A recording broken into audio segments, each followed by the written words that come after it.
Good morning. Good morning. We're going to go ahead and get started. Information about the latest, greatest, either proposals that are getting ready to be solicited for, connecting and actually making real-time rapport with some of the program officers who are here, and then also talking with fellow PIs to get information from them, to get advice about first steps and last steps. The impact it'll have on my projects really lies in how I plan for them, even new projects. So collaborations may spur up from this actual conference that will inform new projects that'll be written up. And then also looking at the broader impacts and far-reaching tendrils of my project, which I might not have envisioned before talking to some of the other PIs or program officers until I got here.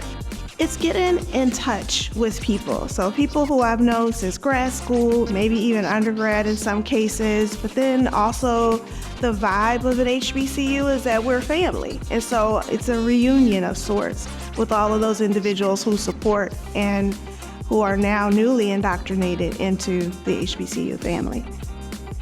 STEM-tastic. Nice.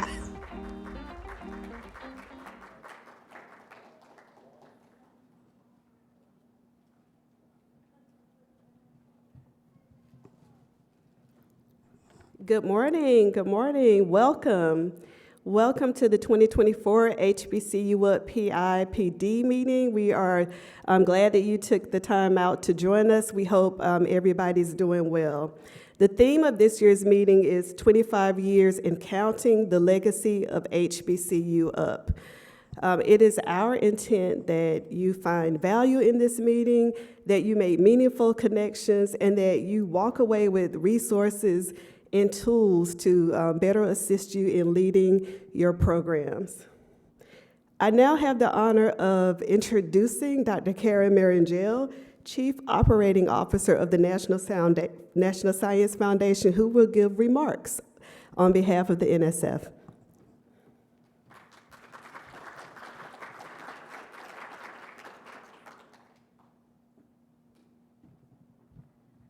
Thank you, Iris, and good morning, everyone.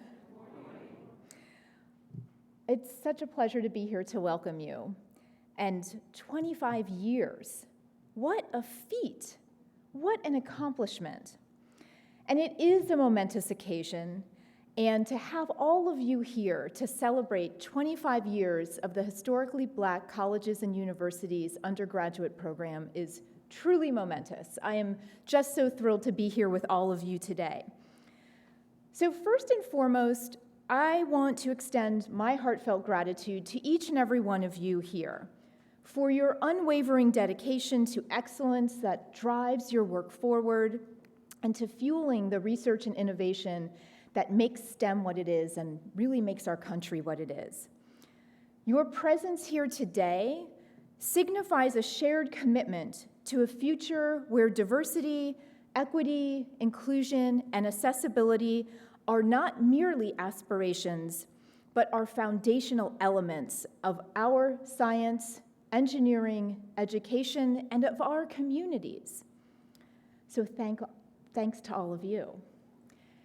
To the HBCU program staff and all of the staff at NSF who have been a part of this program in any way to make it possible over the years, your passion for fostering an environment of support and opportunity for HBCUs is critical to our efforts at NSF to broaden participation. We could not do this work without all of you, without your vision, without your hard work day in and day out. Your actions have demonstrated your commitment to this work, your ability to navigate through the many systems and bureaucracies that sometimes involve our day-to-day, but you have persevered through all of that. And through that, we have reached more institutions, more individuals, and more communities. We could not do this without each and every one of you, so thank you, and I'd like to give you all a round of applause.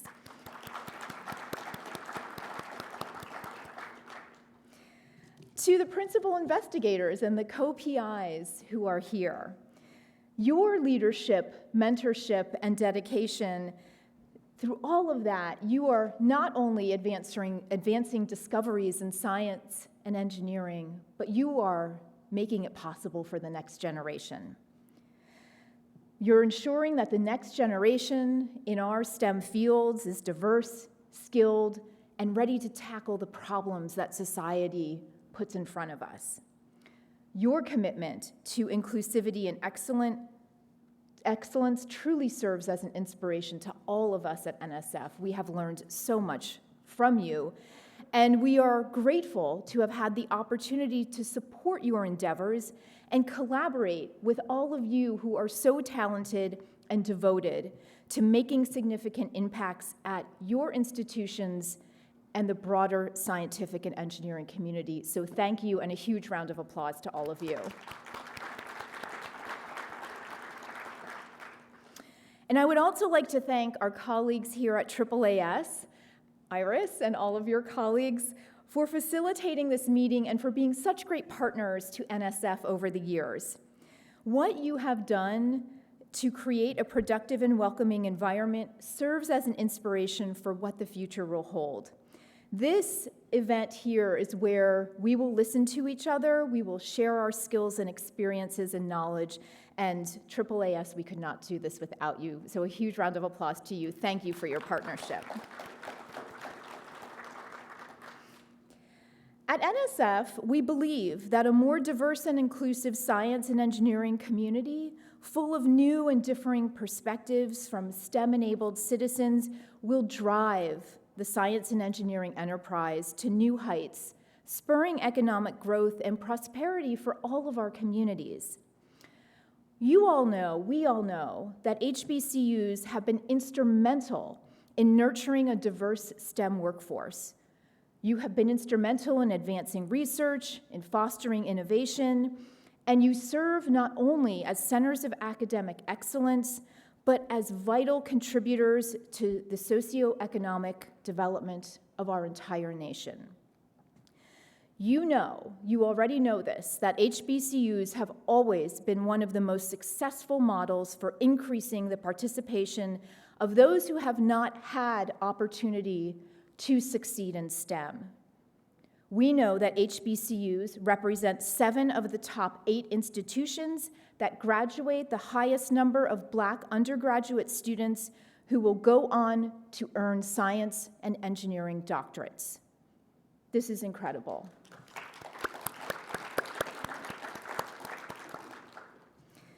NSF has had a long history of recognizing and supporting the importance of HBCUs. One of our earliest efforts to broaden participation in science was the launch of the Minority Institution Science Improvement Program in 1972. And since that time, this program, though it has morphed and changed, has dramatically expanded, spurring new programs and approaches to enhancing the quality of STEM education across our nation's universities. And it's important to understand where all that expansion started. With the establishment of what now we call the Division of Equity for Excellence in STEM, that division was created back in 1991. NSF has been able to reach even more individuals by instituting programs like the Tribal Colleges and Universities program, the Hispanic Serving Institutions program, and of course, HBCU undergraduate program. And HBCU-UP made its first awards back in 1998. And here we are today, celebrating 25 years. At NSF, we will continue to honor and build upon this legacy, ensuring that the contributions of Black Americans are celebrated, recognized, and integrated into the fabric of our scientific endeavors. And at NSF, it's important that throughout the entire foundation, we learn from programs like HBCU-UP and the important lessons in fostering innovation, creativity, and how to support individuals. Because we know that the progress of science and innovation is deeply intertwined with the inclusion of all people in STEM. Let's be clear, science and ideas are driven by individuals. It is people who are at the heart of everything we do in science and everything NSF stands for. And we will continue at NSF to dismantle barriers to access and create pathways for success in STEM. We have strategic investments that we make in research, education, outreach, and infrastructure. And in all of the programs with which we do this, we are geared toward creating environments where every student and faculty member can thrive, contribute, and lead. Programs like this one, like HBCU-UP, like the Excellence in Research Initiative, exemplify our commitment, but most importantly, show the way to how the work can and does get done. And our efforts move beyond just programmatic support. We have been striving to embrace a holistic approach to partnership at NSF, and one of the most essential things is engaging in meaningful dialogue with all of you and your experiences at your campuses. It's important that we're talking to your leaders, to your faculty, to your staff, to your students to understand your needs, your challenges, and your aspirations so that we can design our programs to make all of you succeed. These conversations are incredibly important, and I look forward to hearing about what those conversations yield from this event and convening. We envision a future at NSF where HBCUs continue to thrive as leaders in pioneering research, where your students and faculty are fully supported to reach their highest potential. This is an ambitious vision, but it is within our reach. And with the collective dedication of everyone in this room and all of your colleagues back on your campuses, we know that we can meet that vision. You are all change agents right here. The individuals that you work with on your campuses and in your communities are also change agents. We need to keep that in mind. Because together we are standing at the forefront of a transformational journey. As we continue to champion the work of HBCUs and celebrate the achievements of Black Americans in STEM, we will work tirelessly to ensure that our scientific community reflects the rich diversity of our nation. My biggest hope is that in 25 years from now, when we are here, we'll be able to look back and celebrate all that we have accomplished in the 25 years since because of the hard work and dedication of all of you. So I want to thank you, everyone in this room, for all of the work that you do and the pieces that you play in helping us achieve a future for HBCUs, for your students, your faculty, and for the scientific community. So thank you and have a wonderful meeting.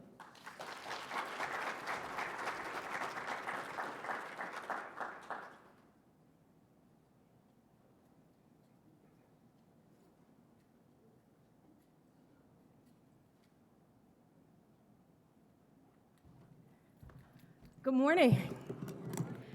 Thank you, Dr. Marrongelle, for your remarks. We certainly appreciate your taking the time to meet with us and join us this morning. And thank you for everything that you do on behalf of the NSF. To everyone assembled, I am Carleitta Paige-Anderson. I serve as program lead of the Historically Black Colleges and Universities undergraduate program. And I am just excited to finally be here in this time and place to engage with you. The next remaining speakers that we have invited for this opening session will reflect on this season of 25 years for HBCU-UP, specifically addressing aspects of the program's history, but also the future of STEM funding and research at HBCUs, specifically highlighting emerging research areas, as well as addressing NSF's commitment to diversity, equity, inclusion, and access, and the advancement of STEM innovation. So please join me as we invite our speakers up to the podium in the following order. First, we'll have Dr. Jessie DeAro, Acting Division Director for Equity for Excellence in STEM Division at the NSF. Dr. James Moore, who serves as Assistant Director of the STEM Education Directorate, as well as Chuck Barber, or Dr. Charles Barber, the Chief Diversity and Inclusion Officer at NSF. Please join us.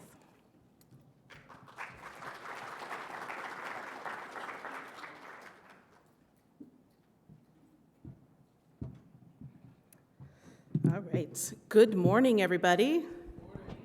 All right, I am so happy to see you in person.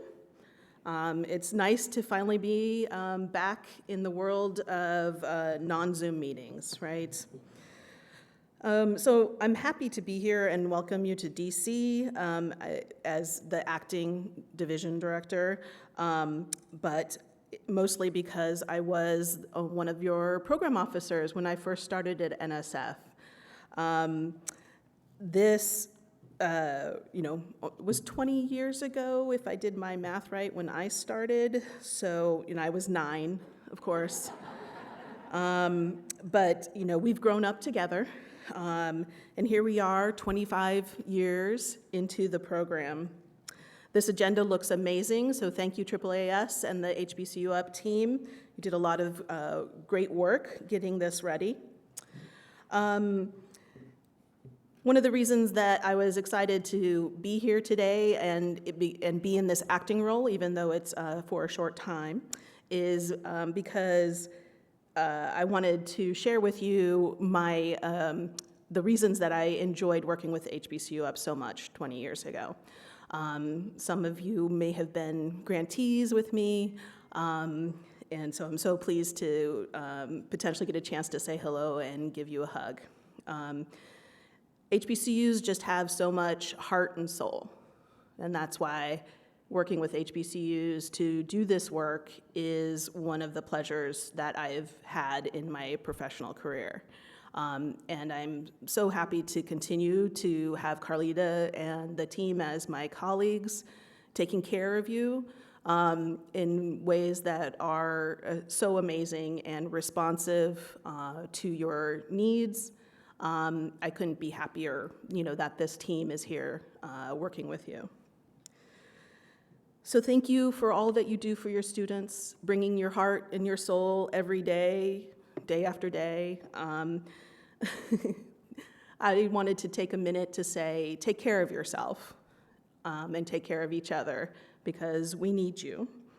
We need you healthy and strong, especially in the current climate, where we may feel like we have some more work ahead to maintain the progress that we have made so far.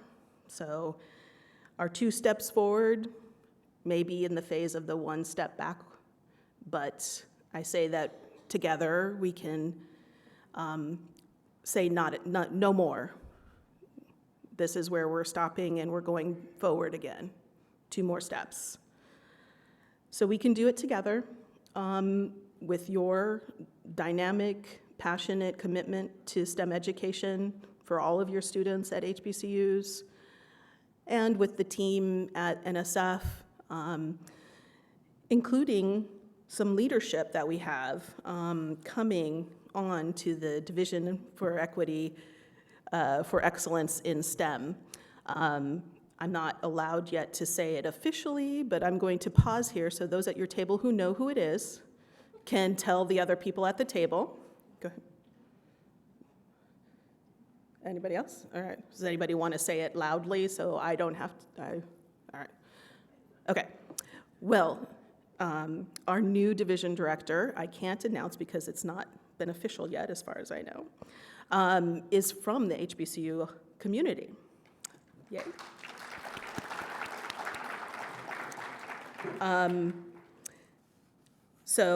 And she was one of my grantees when I was a program officer. So that is why I'm optimistic that we can do this together, is the leadership that's coming into the National Science Foundation to take us through this next phase of working towards diversity and inclusion and equity in science and engineering wherever we're teaching or trying to do scientific research. Including our next speaker, who is the Assistant Director for the Directorate for Education in STEM, Dr. James Moore, who's also a very passionate and committed leader at NSF, taking us forward. And I will turn it over to you, Dr. Moore.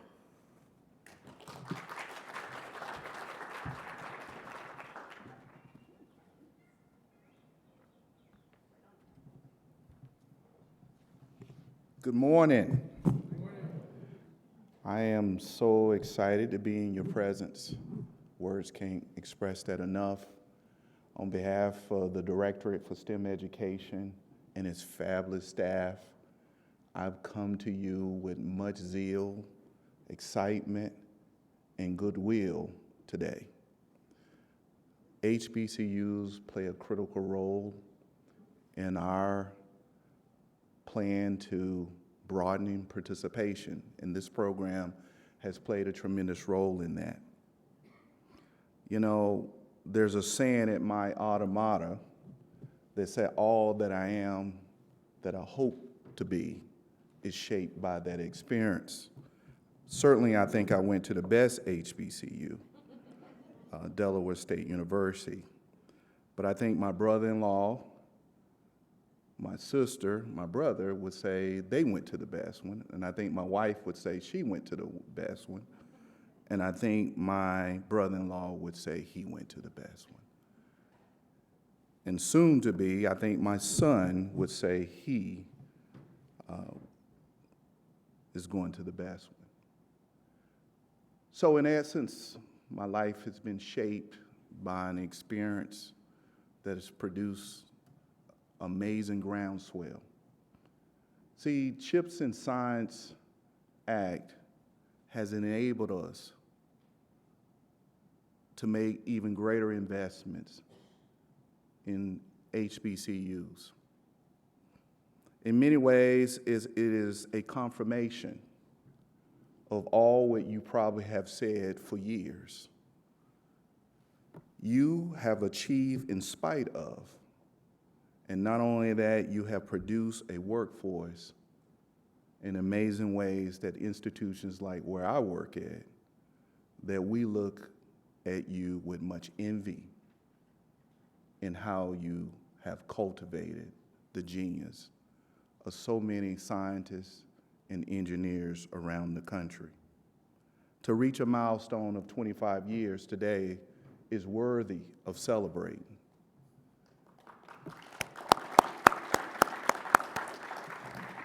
I must say, in spite of the investments that we're making, but I would imagine that some of you, because you send me those emails, that is not enough. Let me just say, at NSF, we're an institution that funds people and ideas.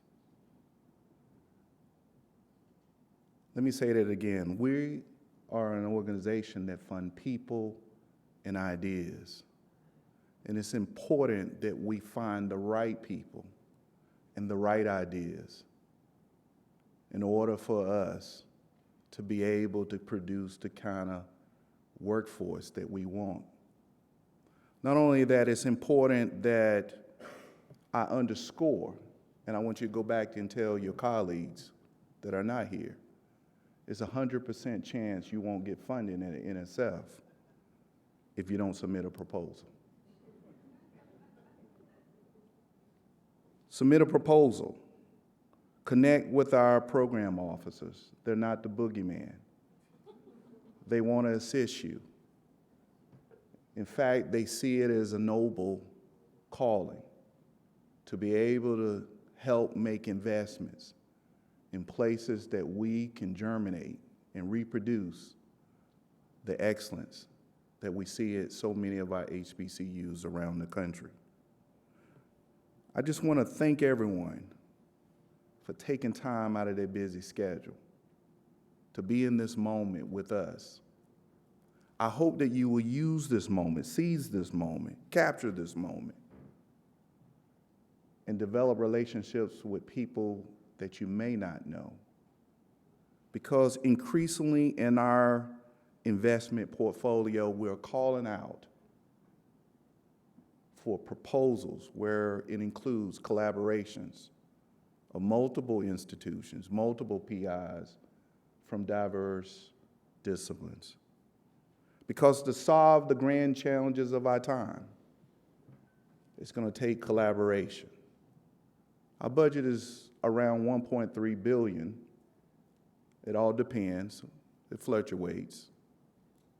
And I realized when I took this position, I probably will never have an opportunity to have before me a budget of this kind. But when you get close to the budget and really have a better understanding of the budget, and then you combine that with the grand challenges of our time, you realize it's not enough money.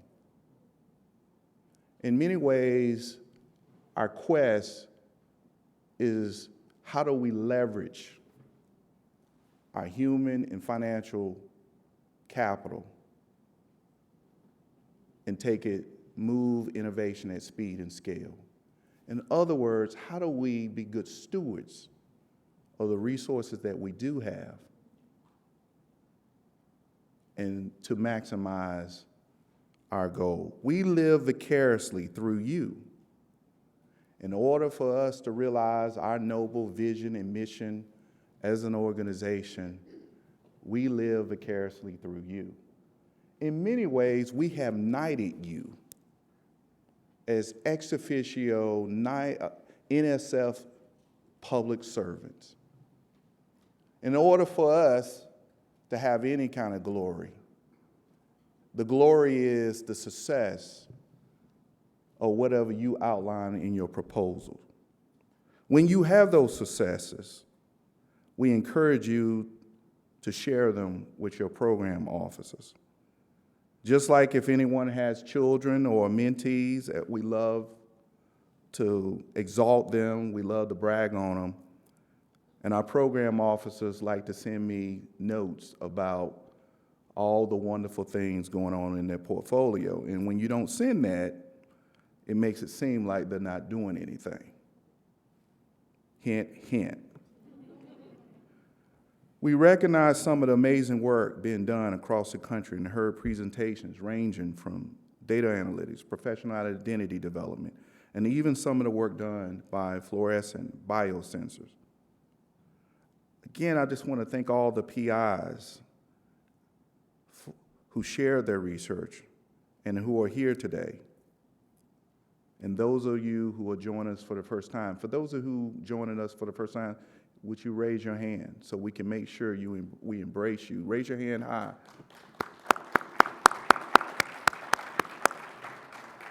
So make sure you love on them and encourage them and tell them that we're not the boogeyman, but we do want those reports on time.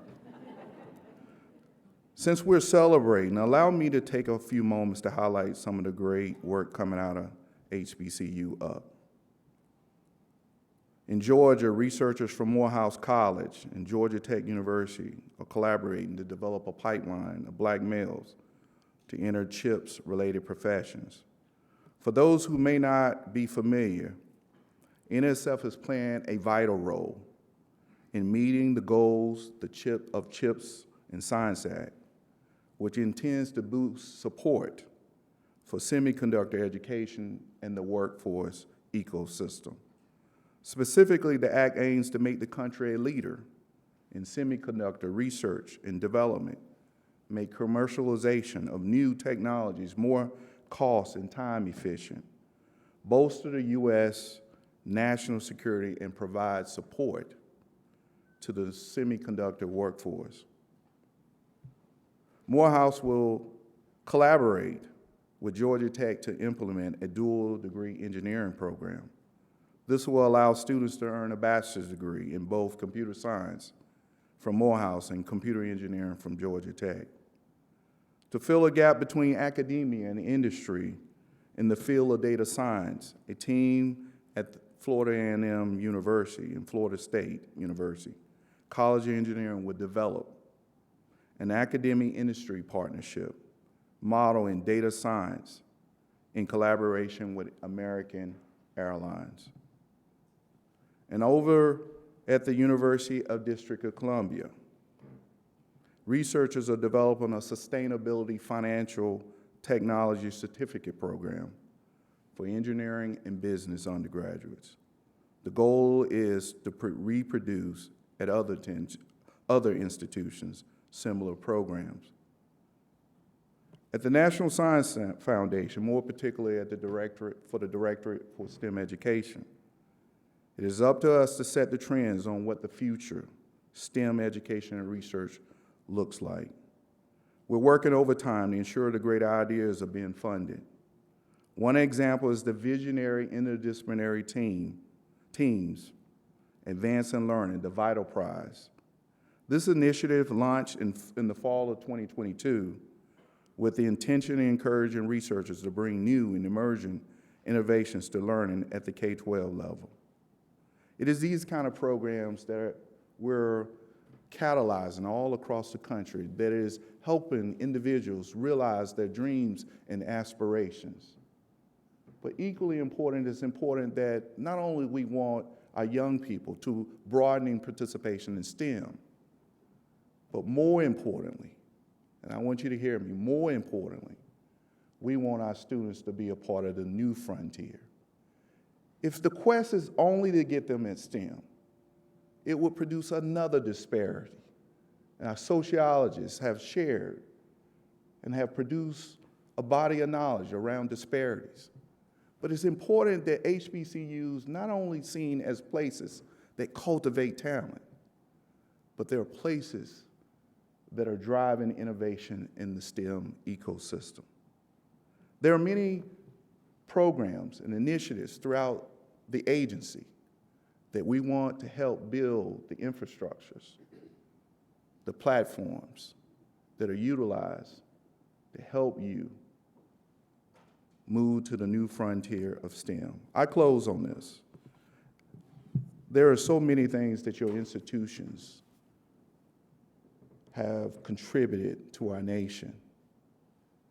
I close on this from a great president from an HBCU at Morehouse College, where my son will be matriculating in the fall. And his name is Dr. Benjamin E. Mays from my home state of South Carolina. He says, whatever you do it so good that no man or woman, dead, alive, or yet to be born, can do it better. That's the level of excellence we summon you to, and that's the level of excellence we are willing to partner with you to reach. Thank you, thank you, thank you.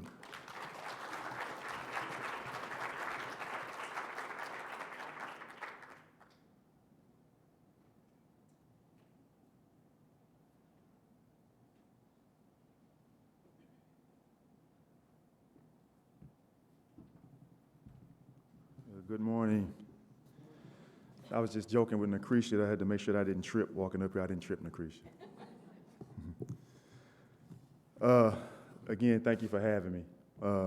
The importance of advancing our culture by rethinking how we can truly leverage diversity, equity, inclusion, and accessibility within the STEM enterprise cannot be overstated. It is a strategic imperative that drives economic growth and competitiveness, but it's also a moral imperative because it's going to help us sustain democracy. And what I would share with you is this is a responsibility that we do not take lightly at NSF. You heard Dr. DeAro talk about stepping out of her acting role, but she won't be stepping away from the commitment. She's committed to this work. I see Jolana Jeff Carter in the audience. She's committed to this work.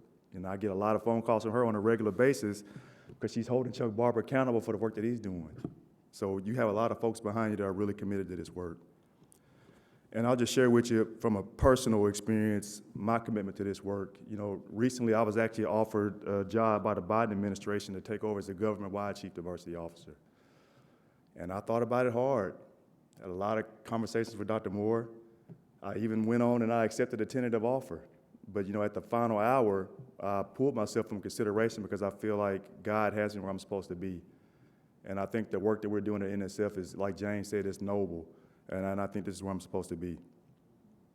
And even as we navigate new DEI laws, the SCOTUS decision on affirmative action, in a globally competitive world, institutions that prioritize DEIA can better understand and address diverse markets, leading to more impactful and sustainable solutions. This is one of the ways that NSF remains a leader in STEM education and research, as we recognize that the intersectionality between society, culture, and our institutions we have to continue to address those disparities. That is, organizations that hold power within the society, such as corporations and governments, are responsible for ensuring everyone has an equal opportunity to contribute. According to the Bureau of Labor Statistics, the demand for computer and information research scientists is expected to increase by 21% between now and 2031. Of the 10 fastest growing federal occupations in the US, 9 out of 10 jobs were STEM related, with statisticians being the number one spot at 23%. This work begins by creating an environment that reflects the full talent found in society. Fostering a multitude of perspective, experience, it's crucial for tackling complex scientific challenges and generating innovative solutions in STEM fields. Cultural competence can lead to problem-solving approaches that may not have been considered otherwise. However, the work must be continuous. We must continue to take steps to ensure that all groups, including historically underrepresented and underserved communities, are adequately represented, attracting a broader range of talent and tapping into underutilized pools of expertise, and helps to address societal challenges and develop technologies that allow everyone to benefit from the advancements made in STEM fields. We must then ensure that we are introducing our talent pool into safe and inclusive environments, and this includes promoting ethical conduct, integrity in research, protecting the physical and mental well-being of those who we do business with, and having a zero tolerance for harassment and discrimination. An inclusive environment allows staff to speak up without fear of retaliation and empowers them to contribute fully to science and innovation. So as I said earlier, this work is imperative.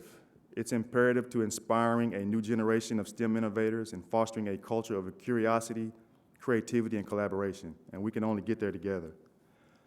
So again, thank you for allowing me to be here with you this morning, and I hope that the rest of your conversations and activities are productive. Thank you.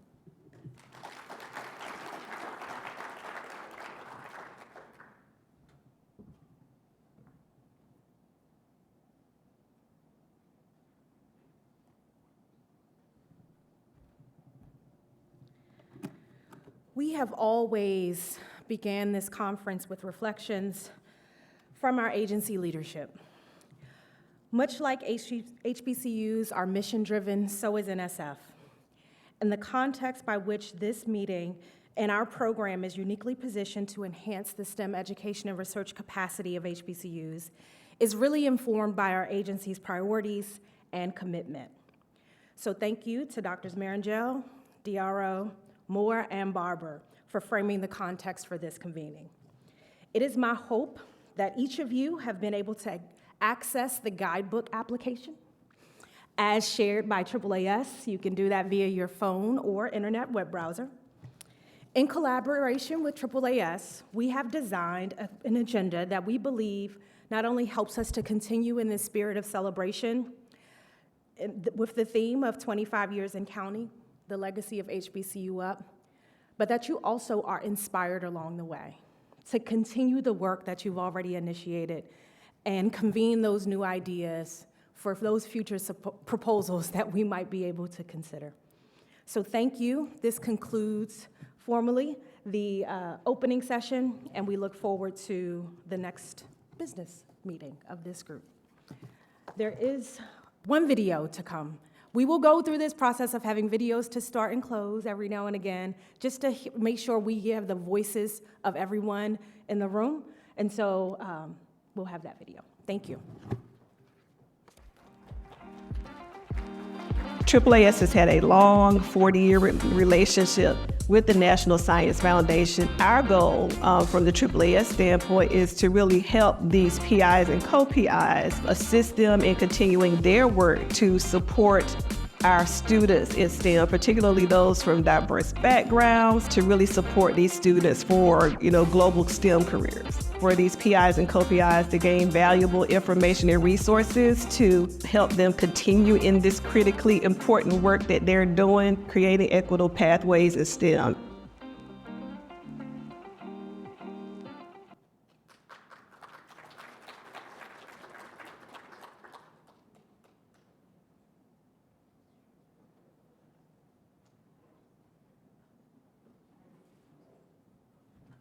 If it wasn't clear, we're on a break now, and we'll reconvene at 11.